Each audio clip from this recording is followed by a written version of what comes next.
Александр Сухачевский. Польский певец русской каторги в Сибири. Несмотря на то, что через сибирскую каторгу прошло более 1 миллиона человек, не нашлось среди них того, кто бы запечатлел быт, условия и переживания людей, сосланных в такие гиблые места.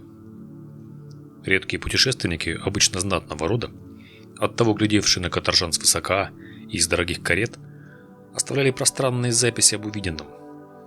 Иностранцы описывали более ярко и свободно, но моментально попадали под цензурный запрет, а то публиковались лишь у себя, оставаясь неведомыми для русского читателя.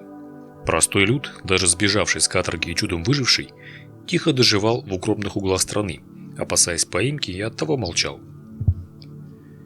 Информационная блокада была разрушена после краха польского восстания, когда в Сибирь пошел поток пленных и арестованных его активистов.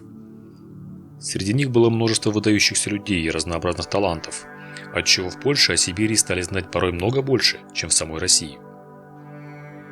Александр Сухачевский, польский художник еврейского происхождения, был активным участником антиимперского восстания, за что был приговорен к высшей мере, замененный, однако, на 20 лет сибирской каторги. Каторжные работы отбывал на Иркутском солеваренном заводе в селе Усолье. Позднее, находясь на поселении и будучи формально приписанным в селе Ойок, жил и работал в Иркутске и его окрестностях. В Иркутске зарабатывал на жизнь выполнением портретов и ретушированием фотографий. Вообще, квартира Зондера Лейба, это настоящее имя Сухачевского, оказалась полна типографскими воззваниями к бунту, формами для пуль и оружием. Этого хватило для отправки героя в Усолье под Иркутском, затем в сам Иркутск, в Пермь и, наконец, по амнистии его отпустили на родину. Однако жизнь в оккупированной Польше он предпочел Германию и Австрию. В 1884 году он покинул Сибирь, во Львове женился на дочери раввина Розе Левинштейн и выехал в Мюнхен, где продолжил свое художественное образование. В Мюнхене и затем в Брюсселе, где он жил в течение ряда лет, создал целую галерею работ, посвященных жизни ссыльных в Сибири. Свои впечатления о жизни в Сибири поляков, там и каторжан он отразил в картинах, которые выставлялись по всей Европе. Однако автор запрещал их продажу. Жил он, собственно, на то, что завещал картину в дар городу Львову, тогда польскому, в обмен на небольшую пенсию. Прощание с Европой. Каторжане с обритыми головами пешком идут в Сибирь, и у памятного знака границы Европы и Азии их охватывает тоска и страх. В этой картине, наиболее известной в мире, автор изобразил и самого себя. Еще одна картина о польской женщине в ссылке. Молодой девушкой она была приговорена к каторге за то, что в ее доме проводили собрания повстанцы. В Сибирь сослали ее, разлучив с мужем и 2 детьми.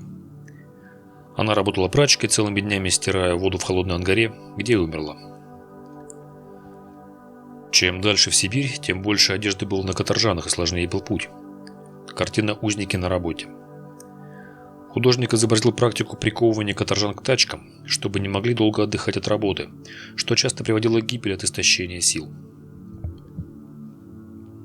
Также Сухачевский оставил много набросков колоритных персонажей в Сибири, а также менее известные работы: «Вечер заковывания в кандалы», «Побег узников жертвы воронов» и иные.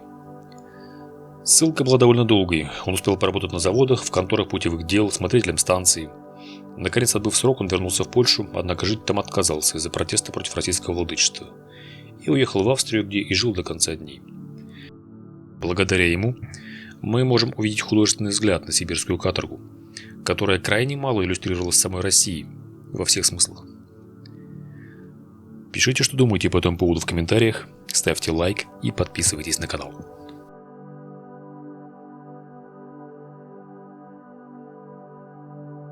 Дорогие друзья, критики и те, кто видит мои видео впервые, хочу анонсировать вам перезапуск Boosty и Patreon на моем канале.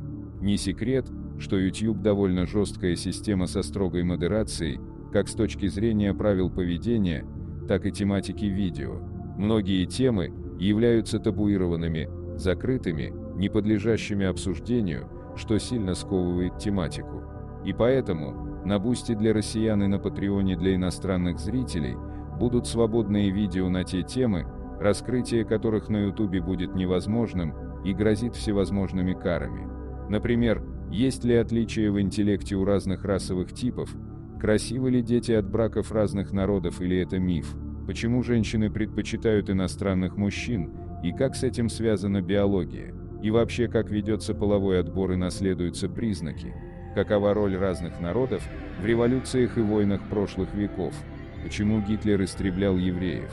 Была ли советская власть благом для русского народа или истребила его? Существует ли черный расизм? И многое-многое другое. Подписывайтесь на Boosty и Patreon и получайте доступ к эксклюзивному контенту и обсуждениям.